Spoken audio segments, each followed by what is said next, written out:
আসসালামু আলাইকুম। সম্মানের সহিত বলছি, আমি দেখেন প্রবাসী ভাই যারা আছেন, আমি নিজেও একজন সাবেক প্রবাসী, এই মুহূর্তে বাংলাদেশে আছি।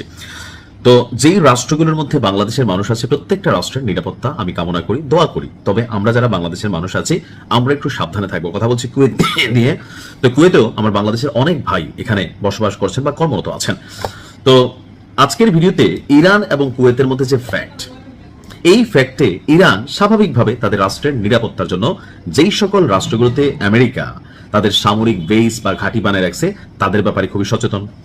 এখন যখন ইরানের শত্রুকে কোনো দেশ তাদের ঘরে জায়গা দেয়, আবার ওই ঘর থেকে ইরানে এসে তারা অভিযান চালায়, স্বাভাবিকভাবে সেই দেশগুলোকে শায়েস্তা করার জন্য ট্রাই করে ইরান অনেকটা গোয়েন্দা কার্যক্রম চালায়, লাইক গেরিলা পদ্ধতি, ছদ্মবেশে অনেক ধরনের ঘটনা ঘটায়। তো অল্পের জন্য কুয়েতে বড় ধরনের দুর্ঘটনা থেকে বেঁচে গেছে। দর্শক, চাঞ্চল্যকর তথ্য হচ্ছে, মে মাসের শুরুর দিকে সমুদ্রপথে কুয়েতে 4 জন ব্যক্তি অনুপ্রবেশ করেছিল। এরপর কুয়েতের যেই গোয়েন্দা বাহিনী বা বিভিন্ন মন্ত্রণালয় সেক্টর, তারা এই 4 জন ব্যক্তিকে গ্রেপ্তার করে। এখন গ্রেপ্তারের পর কি বার হলো, ওই 4 ব্যক্তি হচ্ছে ইরানের যেই রাজকীয় বাহিনী বা আমরা যাদেরকে নিয়ে গর্ব করি, ইসলামিক বিপ্লবী গার্ড বাহিনীর সদস্য। এমনকি পদ পদবি দেখেন, কুয়েতের রাষ্ট্রীয় বার্তা সংস্থা কুনা তাদের প্রকাশিত স্বরাষ্ট্র মন্ত্রণালয়ের বিবৃতিটা হচ্ছে, আটক 4 জনের মধ্যে নৌবাহিনীর কর্নেল আছে 2 জন, একজন ক্যাপ্টেন এবং একজন লেফটেন্যান্ট কমান্ডার। আর তারা কুয়েতের এই বাহিনীর কাছে আপনার স্বীকারোক্তি দিয়েছে কি, ইরানের আদর্শিক সামরিক বাহিনী তাদেরকে কুয়েতের বুবিয়ান দ্বীপে অনুপ্রবেশের দায়িত্ব দিয়েছিল। অর্থাৎ তোমরা বুবিয়ান দ্বীপে ঢুকে যাও। তো ঢুকে কি করবে?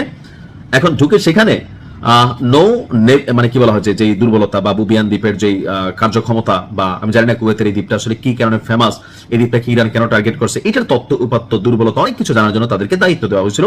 জিজ্ঞাসাবাদে তারা এমন তথ্য দিয়েছেন, দাবি হচ্ছে কুয়েতের। অপরদিকে ইরানের পররাষ্ট্র মন্ত্রণালয় বলছে ভুয়া ভুয়া, আসলে কিন্তু ভুয়া না।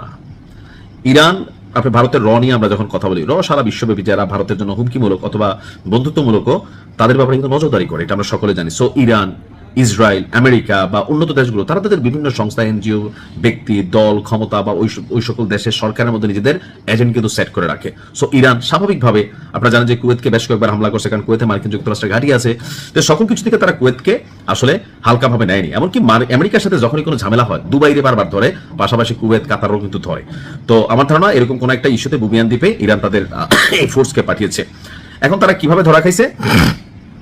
তাদের বক্তব্য, ইরান বলছে নৌ নেভিগেশন ব্যবস্থায় ত্রুটির কারণে তার কর্মকর্তা ভুলবশত কুয়েতের জলসীমায় প্রবেশ করেছিলেন। আর ইরানের উপকূলের কাছাকাছি অবস্থিত বুবিয়ান দ্বীপটি কুয়েতের সবচেয়ে বড় দ্বীপ। কুয়েতের স্বরাষ্ট্র মন্ত্রণালয় বলছে, গত 1 মে একটি মাছ ধরার নৌকায় করে ওই দলটি দ্বীপে প্রবেশের চেষ্টা করে। ওই নৌকাটি কুয়েতের বিরুদ্ধে শত্রুতামূলক কর্মকাণ্ড বা নাশকতামূলক কর্মকাণ্ড চালানোর জন্য ভাড়া করা হয়েছে। দ্বীপে কুয়েতি বাহিনীর সঙ্গে গোলাগুলির সময় একজন কুয়েতি সেনা সদস্য আহত হয়েছে এবং রেভলিউশনারি গার্ডের 2 সদস্য পালিয়ে যেতে সক্ষম হয়েছে। পরে তারা ইরানের রাষ্ট্রদূত মোহাম্মদ তুতুংজিকে তলব করে এমনকি প্রতিবাদ জানায়। বলা হচ্ছে যে সশস্ত্র এই দলটা ছিল যারা আপনার কুয়েতের বুবিয়ান দ্বীপে অনুপ্রবেশের চেষ্টা করেছে, এবং সেখানে থাকা কুয়েতের যে সশস্ত্র বাহিনী, তাদের সাথে সেখানে ছোটখাটো মিনি একটা যুদ্ধ হয়ে গেছে। এখন কুয়েত এই ঘটনাকে শত্রুতামূলক কাজ এবং সার্বভৌমত্বের উপর স্পষ্ট আক্রমণ হিসেবে উল্লেখ করলেও ইরান বলছে যেটা রাজনৈতিক এবং প্রচারণামূলকভাবে আসলে ইরানকে ট্রিগার করা হচ্ছে, ইরানের সাথে কানেক্টেড না, এটা ছিল। অল্পের জন্য কুয়েত বড় ধরনের একটা বিপদ থেকে বেঁচে গেছে। তবে আমার মনে হয় নজরদারি ঠিক আছে, প্রত্যেক রাষ্ট্র তাদের নিজস্ব নিরাপত্তা বাহিনী বা গোয়েন্দার মাধ্যমে কার্যক্রম চালাবে, কিন্তু যে সকল জায়গায় মানুষ নিরপরাধ, তাদেরকে হেনস্থা করা বা তাদের বিরুদ্ধে কোনো অভিযান চালানো উচিত না। এখন যুদ্ধের মধ্যে এগুলাই ঘটে, আমি যত উচিত অনুচিত বলি।